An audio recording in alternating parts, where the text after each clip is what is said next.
Proposal writing शोध प्रस्ताव लेखन। यसभित्र हामी how to write a research proposal भन्ने टपिकमा छलफल गर्ने। त्यसभित्र पनि एलिमेन्ट्स अफ रिसर्च प्रपोजल र फर्म्याट्स अफ रिसर्च प्रपोजलको बारेमा छलफल गर्दै त्यस सम्बन्धमा स्याम्पल समेत देखाउने छु र त्यसमध्येमा चाहिँ तपाईलाई आफ्नो अध्ययनमा चाहिँ कुन बढी उपयुक्त हुन्छ त्यसलाई आधार मानेर आफ्नो प्रपोजल राइटिङलाई अगाडि बढाउन सक्नुहुन्छ।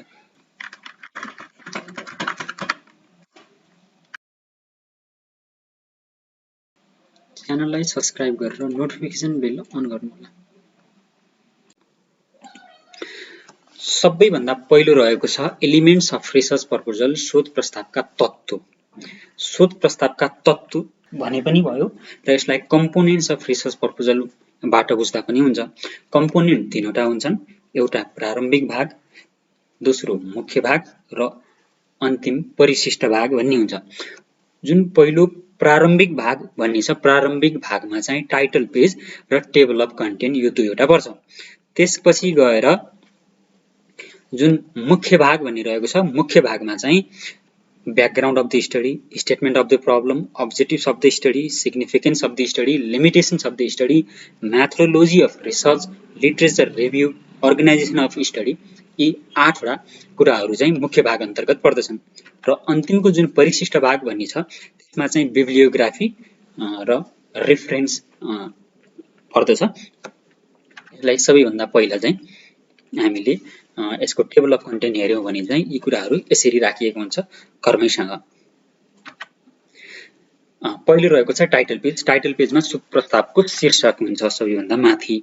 त्यसपछि विद्यार्थीको नाम, रोल नम्बर, क्याम्पसको नाम हुने भयो र कुन उद्देश्यले कहाँ कहिले प्रस्तुत गरिने हो त्यो कुरा खुलाइएको हुन्छ।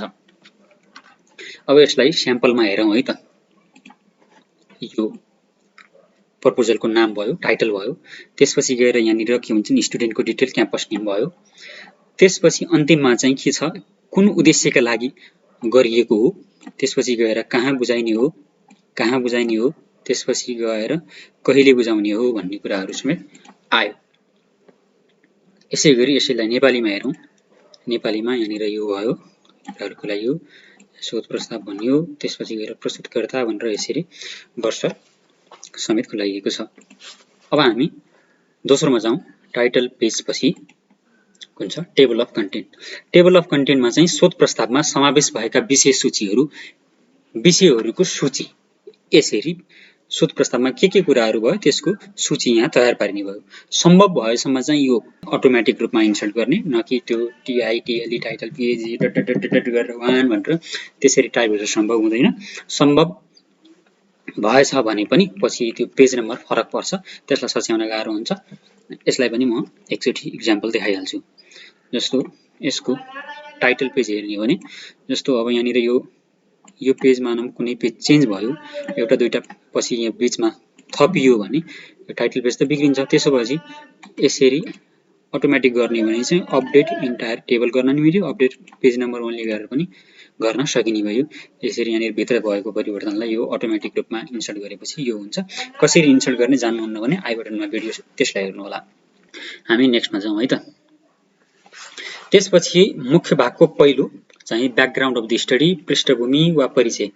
परिचयमा चाहिँ विषयवस्तुको आफूले अध्ययन गर्न चाहेको अनुसन्धानको विषयको पृष्ठभूमि यस अन्तर्गत राखिन्छ। त्यस अन्तर्गत चाहिँ परिभाषा, त्यसपछि त्यसको उत्पत्ति, प्रथम प्रयोग हुँदै हालसम्मको अवस्थामा त्यो कसरी पुगेको छ भन्ने कुराहरू खुलाउने, शोध प्रस्तावको शीर्षकका सम्बन्धमा छोटो मिठो परिचय खुलाउने भन्ने कुरो हो। र चाहिँ कानुनी अनुसन्धानका सम्बन्धमा चाहिँ ऐनले गरेको परिभाषा, अन्यका सम्बन्धमा डिक्सनरी वा कुनै विद्वानले दिएका परिभाषाहरू छन् भने राख्नु उपयुक्त मानिन्छ। र यसलाई पनि हामीले उदाहरण हेर्ने हो भने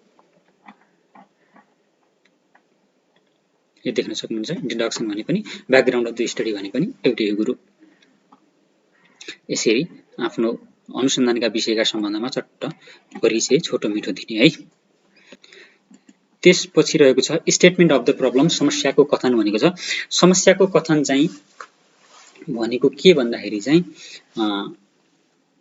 अनुसन्धानकर्ताले के को बारेमा जानकारी प्राप्त गर्न चाहेको भन्ने कुरालाई मनन गरेर त्यो कुरालाई चाहिँ विचार गरेर चाहिँ समस्याको कथन निर्धारण गर्नुपर्छ। वास्तवमा चाहिँ समस्याको कथन भनेको त्यो खण्ड हो जसको आधारमा नै के भन्छन् रिसर्च गर्ने कि नगर्ने भन्ने कुरा आउँछ।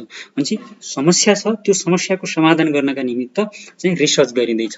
महसुस गरिएका समस्याहरूको छनौट गर्नु पर्यो, उल्लेख गर्नु पर्यो। समस्यालाई सामान्यतया प्रश्नवाचक वाक्यहरूमा तयार गर्नुपर्दछ। सम्भवतः धेरै नै राख्न पनि सकिन्छ। उपयुक्त चाहिँ 3 वटासम्म राख्दाखेरि उपयुक्त हुन्छ। पछि त्यसलाई परीक्षण गर्नुपर्ने हुन्छ, त्यसपछि फेरि निचोड निकाल्नुपर्ने हुन्छ। तसर्थ 3 वटा मात्र राख्दा बढी उपयुक्त हुन्छ देखिने भयो। यसमा चाहिँ चरहरू बीचको सम्बन्धलाई व्याख्या गर्नुपर्दछ। समस्याको कथन प्रयोग सिद्ध परीक्षण गर्नु पर्यो भन्नु पर्यो। त्यसपछि गएर न त साँगुरो होस् न त बृहत होस्, छोटो र ठिक्क समेट्न सकिने किसिमको विषय हुनु पर्यो। त्यसपछि गएर सामाजिक हिसाबले उपयोगी र आर्थिक हिसाबले सम्भव हुनुपर्छ। के भन्दा स्टेटमेन्ट अफ प्रब्लम भनेपछि समाजको लागि उपयोगी हुनु पर्यो, आफ्नो लागि उपयोगी हुनु पर्यो, साथसाथै आर्थिक रूपमा चाहिँ त्यो रिसर्च गर्न सम्भव हुने किसिमको समस्या हुनु पर्यो। जस्तो यसको पनि उदाहरण म दिन्छु। स्टेटमेन्ट अफ द प्रब्लम यहाँनिर देख्न सक्नुहुन्छ, चट्ट राखिएको छ। यसमा विषयवस्तु राखियो र विषयवस्तु राखिसकेपछि चाहिँ त्यस्तो समस्या दर्शाउने, त्यो समस्या दर्शाइसकेपछि चाहिँ के हुन सक्छ भन्ने कुराहरू खुलाउने है। सम्भवतः 3 वटा भएको राम्रो हुन्थ्यो, यसमा 2 वटा मात्र रहेछ। त्यसपछि गएर नेपालीमा समस्याको कथन यसमा चाहिँ प्रश्नवाचक रूपमा राखिएको छैन, तर यहाँनिर उल्लेख गरिएको छ के भनेपछि संशोधनका कारणहरू पत्ता लगाइयो, समावेश हुन नसकेका कमी कमजोरीहरू के छन्, असफलताको पहिचान गर्ने भन्ने कुरो र यसरी समस्या दर्शाउने कुरो। अब हामी जाउँ त्यसरी चाहिँ समस्यालाई प्रस्तुत गर्नुपर्ने रहेछ। त्यसपछि को छ अब्जेक्टिभ शब्द स्टडी, अध्ययनको उद्देश्य कस्तो हुने भन्दा अनुसन्धानकर्ताले के को बारेमा जानकारी प्राप्त गर्न चाहेको हो त भन्ने कुरा चाहिँ वास्तवमा यो हो अध्ययनको उद्देश्य। अनुसन्धानबाट के प्रश्न हुन्छ र अनुसन्धानकर्ताले अनुसन्धानबाट के आशा राखिएको छ भन्ने कुरा चाहिँ यस अन्तर्गत तुल्याउनु पर्छ। र यसमा चाहिँ सैद्धान्तिक र व्यावहारिक पक्षलाई समेत छोटो स्पष्ट रूपमा चाहिँ प्राप्त गर्न सकिने गरी खुलाउनु पर्यो र यसलाई पनि 3 वटासम्म राख्नु उपयुक्त हुन्छ। यसको पनि स्याम्पल हेरौँ है त। अब्जेक्टिभ शब्द स्टडीमा to find out the main legal provision related to the child labour भनेर यसरी राखियो एउटा उद्देश्य। अर्को विकनेस अफ रिलेटेड प्रोभिजन भनेर भनियो। त्यसपछि गएर to fulfil the partial requirement of the bachelor in law LLB भनेर भनेपछि एलएलबी क्लियर गर्नका निमित्त यो तयार पारिएको यो पनि एउटा उद्देश्य हो भन्ने कुरा समेत यहाँ खुलायो है। त्यसपछि गएर नेपालीमा हेर्ने भने अध्ययनको उद्देश्य नेपालमा हालसम्म गरिएका संविधानहरूको सूत्रपात र विकासको सन्दर्भमा चर्चा गर्नु चाहिँ यसको उद्देश्य रहेछ। ती संविधानका विशेषताहरूको पहिचान गर्नु, संविधानका व्यवस्था तथा कमी कमजोरीहरूलाई पत्ता लगाउनु, नयाँ संविधानमा संशोधन गर्नुपर्ने भनी उठेका आवाजहरूका विषयमा सुझाव प्रस्तुत गर्नु चाहिँ यो रिसर्च प्रपोजलको उद्देश्य रहेको छ। त्यसपछि गएर सिग्निफिकेन्स अफ द स्टडी, अध्ययनको महत्त्व। अध्ययनको महत्त्व चाहिँ शोध गरिने विषयको चाहिँ के कस्तो महत्त्व छ, यो अनुसन्धान जुन विषयमा गरिँदैछ, प्रोजेक्ट रिपोर्ट होस्, इन्टर्नसिप रिपोर्ट होस् वा थेसिस होस्, त्यसको महत्त्व किन छ, त्यसको आवश्यकता किन छ। आवश्यकतै छैन भने त किन गर्ने, आवश्यकता केही होला हो, त्यो भएको कुरा चाहिँ यहाँनिर खुलाउनु पर्यो। अनुसन्धानबाट हुने लाभ तथा फाइदा के हो, अनुसन्धान किन आवश्यक छ भन्ने कुरा खुलाउनु पर्यो। जस्तै this study will helpful to the nations to preserve the child right and child labour right and finally for the development of the nation. This study will be helpful to analyze the convention, act, constitutions relating to the child labor right to eliminate the worst full child labor and avoid such factor भनेर यसको सिग्निफिकेन्सलाई यहाँनिर खुलाइयो। त्यसपछि गएर हामी अध्ययनको औचित्य के भनिएको छ भन्दाखेरि के भन्छ, देशमा विभिन्न अवस्थाहरूमा चाहिँ प्रचलित संविधानहरूलाई खारेज गर्दै संशोधन गर्दै खारेज गर्दै यो प्रक्रियाहरू चलिराख्यो र त्यस क्रममा चाहिँ संविधान परिवर्तन गर्नुपर्ने कारणहरू के कस्ता थिए, पुराना संविधानहरू खारेज गरी नयाँ तर्जुमा गर्नुपर्ने कारण के कस्ता थिए, तिनीहरू कारण तत्त्वहरूको पहिचान गर्ने र पुराना संविधानमा रहेका कमी कमजोरीहरू चाहिँ त्यसपछि बनेका संविधानमा समेटिएका थिएनन्, के कस्ता व्यवस्थाहरू गरिएका थिए, के कस्ता विषयहरू समावेश गरी संविधान निर्माण गर्दा चाहिँ एउटा पूर्ण संविधान र जनमुखी संविधान हुन सक्छ भन्ने सन्दर्भमा चाहिँ नेपालमा हालसम्म तर्जुमा गरिएका संविधानहरूका पृष्ठभूमि, प्रकृति, विशेषता, त्यसमा गरिएका व्यवस्था समेत समेटी एउटा अध्ययन सामग्री आवश्यक रहेकोलाई चाहिँ सो आवश्यकता परिपूर्ति गर्नका निमित्त यो अध्ययनको चाहिँ औचित्य रहेको छ।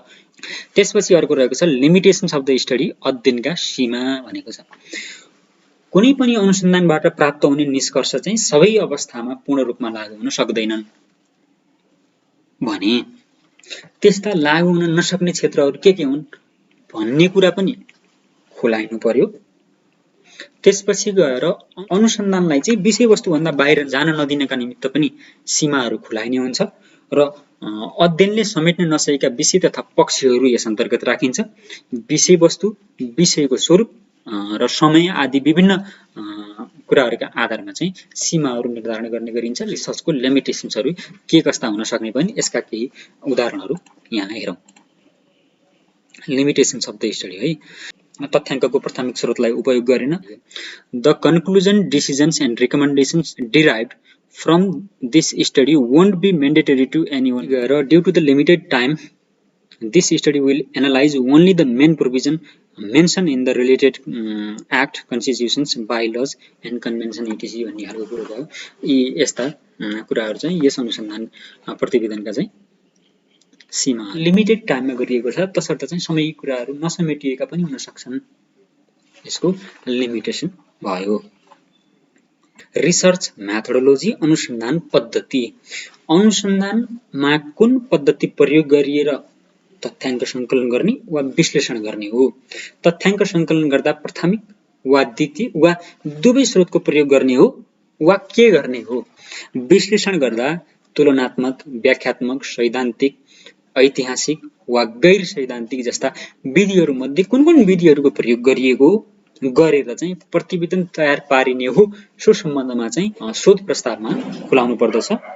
अनुसन्धानको प्रतिवेदनमा चाहिँ रिसर्च मेथोडोलोजी अन्तर्गत त्यो कुराहरू खुलाउनु पर्ने भयो। यसको इक्जाम्पल चाहिँ हामीले हेर्दाखेरि चाहिँ यहाँनिर देख्न सक्नुहुन्छ। Descriptive analytical tool and historical analytical tool will be use while preparing this study and report भनेर भन्यो। सेकेन्डरी डाटामा मात्रै हुन्छ भन्ने खालको कुरा आयो। त्यसपछि गएर के भन्छन्, library study method, search on Google method, comparative and analytical method will widely be used भनेर यहाँनिर खुलाइएको छ। त्यसपछि अर्कोमा हेरौँ, हाम्रो अध्ययनको पद्धति अन्तर्गत मूलतः खोजमूलक हुनुपर्ने अवस्थामा चाहिँ ऐतिहासिक विधि अधिकतम विवरणात्मक र विश्लेषणात्मक मान्यतालाई अँगालेको छ। तथापि चाहिँ खोजमूलक विश्लेषण पद्धतिलाई पनि यसले इन्कार पनि गर्ने छैन भन्ने खालको कुरा भयो। अध्ययन कुन ढङ्गबाट गरिन्छ, कुन पद्धतिबाट गरिन्छ भन्ने कुरा नै खुलाउने हो। त्यसपछिको रहेको छ लिटरेचर रिभ्यू, सन्दर्भ सामग्रीको पुनरावलोकन भने पनि, सन्दर्भ साहित्यको पुनरावलोकन भने पनि, पूर्व साहित्यको पुनरावलोकन भने पनि कुरो एउटै हो। आफूले गर्ने अनुसन्धानको विषयवस्तुसँग मिल्दाजुल्दा त्यस्तै किसिमका प्रतिवेदनहरू, पुस्तकहरू, लेख रचनाहरूको चाहिँ अध्ययन गर्ने, अवलोकन गर्ने कार्यलाई चाहिँ सन्दर्भ सामग्रीको पुनरावलोकन, पूर्व साहित्यको पुनरावलोकन भनिन्छ। यसबाट चाहिँ हामीले पहिला भइसकेका अनुसन्धान के कस्ता रहेका छन् र आफूले गर्न चाहेको अनुसन्धानका बीचमा फरक के छ, अर्थात् रिसर्च ग्याप पत्ता लगाउने, आफूले अनुसन्धान गरिएको विषयका सम्बन्धमा अन्य रिसर्चरले, अनुसन्धानकर्ताले कस्तो विधि तथा पद्धतिको प्रयोग गरेर त्यो अनुसन्धान गरेका छन् भन्ने कुरा पत्ता लगाउने, अर्थात् रिसर्च मेथोडोलोजी कुन उपयुक्त हुन्छ भन्ने पत्ता लगाउने। त्यस्तो किसिमको अनुसन्धानमा कस्तो किसिमको तथ्याङ्क आवश्यक पर्छ, अर्थात् सोर्स अफ डेटा के हुन्छन् भन्ने कुरा पनि त्यहीबाट थाहा हुने भयो। यी सब कुराहरू पत्ता लगाउनका निमित्त सन्दर्भ सामग्रीको पुनरावलोकन गरिन्छ। सँगसँगै लिटरेचर रिभ्यूबाट थ्योरेटिकल फ्रेमवर्क पनि पत्ता लगाउन सकिन्छ। यस्तै थुप्रै कुराहरू छन्, यहाँ समेट्न सकिएको छैन। यसको पनि हामी के भन्छन् इक्जाम्पल हेरौँ है त। लिटरेचर रिभ्यू ल, लिटरेचर रिभ्यू भनेको चाहिँ ती मैले भनेको थिएँ book, journal, annual, article, published and unpublished documents, material, abstract, website and other related subject will be reviewed भनेर भन्यो। त्यसपछि गएर केसँग सम्बन्धित भन्दाखेरि आफ्नो के भन्छन् अनुसन्धानको टपिकसँग सम्बन्धित इबुक जर्नल आर्टिकलहरुको कुरा अध्ययन गर्ने भयो है। पूर्व साहित्यको पुनरावलोकन अन्तर्गत चाहिँ यहाँ भन्छ नेपालको संवैधानिक विकास, नेपालको संविधान र त्यसको पृष्ठभूमि सम्बन्धमा तयार गरिएका लेख रचना तथा कार्यपत्र उपलब्ध भएसम्म शोध ग्रन्थ अर्थात थेसिस रिपोर्टहरुलाई चाहिँ पूर्व साहित्यको रूपमा लिइनेछ भन्ने कुराहरु यस अन्तर्गत खुलाइयो। अर्गनाइजेसन अफ स्टडी, अध्ययनको संरचना कस्तो हुने। अध्ययनको संरचनामा यही कुरा खुलाइन्छ, कति खण्ड हुन्छन्, कुन परिच्छेद वा च्याप्टरमा के कुरा हुन्छ, यही नै हुने हो। अब यसको इक्जाम्पल हेरौं, अझै क्लियर हुन्छ। सैम्पल अर्गनाइजेसन यहाँनिर हेरौं है त।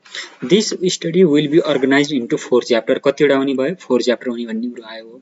त्यसपछि गएर च्याप्टर 1 मा के हुने भयो, हेर्नुस् background of the study, context of the study, statement of problems, objectives, limitations, significance of the study, यी सब कुराहरु चाहिँ च्याप्टर 1 मा हुन्छन्। त्यसपछि गएर अध्ययनको संरचना, शोधलाई 4 परिच्छेदमा विभाजन गर्ने छ। त्यसपछि गएर प्रथम परिच्छेदमा शोधको परिचय, जसमा शीर्षक, शोध प्रयोजन, समस्याको कथन, अध्ययनको संरचना, औचित्य, उद्देश्य, सीमाङ्कन पद्धति के हुन्छ, कुन कति खण्ड च्याप्टर कति भागमा विभाजन गरिएको छ, शोधलाई कति परिच्छेद वा च्याप्टरमा विभाजन गरिएको छ, कुन च्याप्टरमा के कुरा हुन्छ भन्ने कुरा नै यसमा खुलाउने हो। यो भयो। त्यसपछिको अर्को रहेको छ बिब्लियोग्राफी, सन्दर्भ सामग्री, प्रयोग गरिएका सन्दर्भ सामग्रीलाई यहाँ खुलाउने कार्य गरिन्छ। कुन कुन पुस्तक, लेख, अनुसन्धान प्रतिवेदनको सहयोग लिएर चाहिँ हामीले प्रोजेक्ट रिपोर्ट वा इन्टर्नशिप रिपोर्टको प्रपोजल तयार गर्ने हौं, त्यो कुराहरु खुलाउने। र यसरी खुलाउँदाखेरि त्यस्ता पुस्तक, लेख, अनुसन्धान प्रतिवेदनहरुको नाम खुलाउँदाखेरि एपीए फर्मेटमा खुलाउने। त्यसमा पनि लेखकको नाम, प्रकाशित वर्ष, लेखको शीर्षक र प्रकाशक तथा वितरक र वितरण गरिएको, प्रकाशन गरिएको ठाउँ कुन हो, यी सब कुराहरु चाहिँ खुलाउनु पर्छ। यसलाई चाहिँ म तपाईलाई स्याम्पल यहाँ छन चाहिँ प्रपोजलमा खासै यो धेरै हुँदैन, यसरी वेबसाइटहरु मात्रै खुलाइएको छ। म तपाईलाई एपीए फर्मेटमा कसरी राख्ने भन्ने सन्दर्भमा म तपाईलाई देखाउँछु है। एपीए फर्मेट भनेर सर्च गर्नुभयो भने धेरै नै देखिन्छ। यसमध्ये मैले खोलेरै राखिरहेको छु एउटा है। यो जस्तो अथरको नाम यो भयो, प्रकाशित वर्ष यसरी खुलाउने, यहाँनिर कोष्टमा ब्राकेटमा राख्ने, आर्टिकलको टाइटल सट्टै यसरी खुलाउनु पर्ने भयो। त्यसपछि गएर जर्नलको टाइटल यो हुने भयो। त्यसपछि गएर इन्डेन्ट, यहाँनिर यो ग्याप यो राख्नु पर्ने भयो। 5 देखि 7 सम्मको स्पेस राख्नु पर्ने रहेछ यहाँनिरको स्पेस, यो सँगै नहुने। त्यसपछि गएर पेज, कति पेजदेखि कति पेजसम्म आफूले राखेको कन्टेन्ट छ त, यो आर्टिकल, यो जर्नल भित्र यो आर्टिकल कहाँ छ भन्ने कुराको पेज यहाँनिर खुलाइएको रहेछ। त्यसपछि गएर यो युआरएल राखिएको छ, भोल्युमहरु यसरी खुलाउने भयो। अब यसलाई पनि तपाईले डिटेलमा हेर्न चाहनुभयो भने, जस्तो जनरल आर्टिकल सिंगल अथरको छ भने यसरी खुलाउने है, 2 अथरको छ भने यसरी खुलाउने। त्यसपछि गएर 3 अथरको छ भने एउटा, दुईटा, तीनटा यसरी खुलाउने। यस्तै गर्दै यहाँनिर कसरी खुलाउने भन्ने सबै कुराहरु यहाँ छ। तपाईले यो अनलाइनमा सर्च गर्नुभयो भने पनि हुन्छ। यसरी APAFORMAT फर्मेट भनेर सर्च गर्नुभयो भने पनि हुन्छ। यो प्रतिवेदन तयार गर्दाखेरि चाहिँ तपाई अनलाइनको उपलब्धता भएन भने पनि तपाईसँग एउटा आइडिया के छ भन्दाखेरि तपाईले चाहिँ आफ्नो पुस्तकको सबैभन्दा पछाडी लास्टमा हेर्नुभयो भने चाहिँ रेफरेन्स भनेर पछाडी लेखिएको हुन्छ। बुकको पछाडी रेफरेन्स, सन्दर्भ सामग्री भनेर खुलाइएको हुन्छ। जाँदै तपाईले हाम्रो च्यानललाई सब्स्क्राइब गर्न र नोटिफिकेसन बेल अन गर्न नछुटाउनु होला। तपाईलाई अझै एउटा अर्को कुरो भनौं, रिसर्चको लागि टपिक सिलेक्सन कसरी गर्ने, page numbering, table of content र मार्जिन कसरी गर्ने, तपाईले प्रपोजल तयार नै पारिसकेपछि त्यसको पेज नम्बरिङ गर्नुपर्ने हुन्छ, table of content auto generate गर्नुपर्ने हुन्छ र त्यसको मार्जिन कति राख्नुपर्छ भन्ने सन्दर्भमा जानकारी चाहिन्छ र त्यो प्रोपर भयो भने चाहिँ सिधै एसेप्ट हुन्छ। तसर्थ चाहिँ यो सब कुराहरूलाई ख्याल गर्न सक्नुहुन्छ र रिसर्चसँग सम्बन्धित यति भिडियोहरू हाम्रो च्यानलमा उपलब्ध छ, हेर्न सक्नुहुन्छ। हस् त, धन्यवाद।